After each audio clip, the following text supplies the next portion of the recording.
Okay, guys, we'll go through the questions on weight, if I can find them here. So, key thing for all these questions is that weight and mass are different things, okay, in physics. You might use them interchangeably in day-to-day life, and they're linked by this equation, okay? So weight is a force in newtons that's equal to a mass in kilograms multiplied by gravity, okay? So gravity pulls a mass and produces a force that we call weight. And we just really have to sub in our values into these equations. Now, we have a 1,200 kilogram elephant.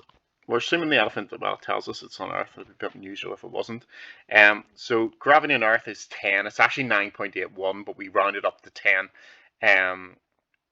up until A level, which gives us 12,000, and it's a weight, so make sure you have the right unit in there of newtons. Similar question, only we're dealing with a car, a mass of 800 kilograms. Assuming the car's on Earth as well, which gives us 8,000 newtons. Next one, we're told the person has a weight of 700 newtons on Earth. What is their mass? Well, it's Earth, so gravity's 10 meters per second squared. Write out your equation. Weight equals mass times gravity. 700 equals m times 10. Divide both sides by 10. Give you mass on that side, which is just 70, and mass is measured in kilograms. Calculate the weight of a Coke can that has a mass of 330 grams. Key thing with our equation is it only works with kilograms, so we need to divide by 1,000 here, which gives us that a can of Coke is 0.33 kilograms. We're assuming the can of Coke's on Earth, and we're trying to find its weight. Weight equals mass times gravity. Weight equals 0.33 kilograms times 10, which is 3.3 newtons.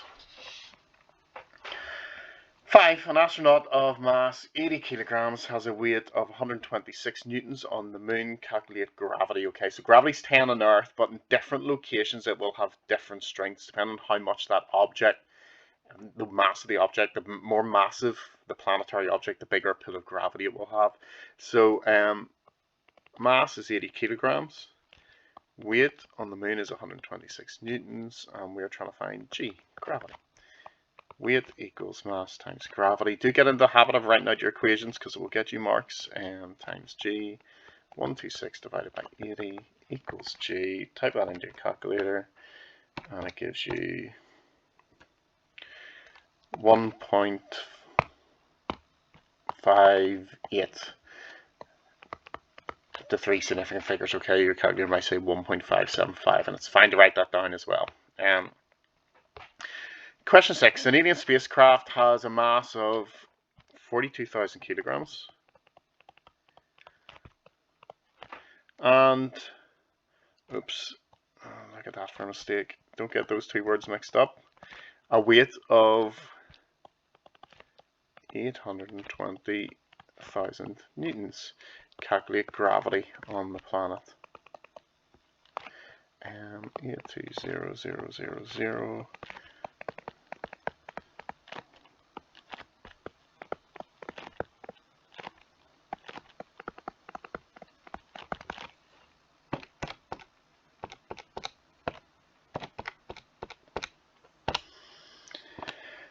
And it gives us that it's 19.5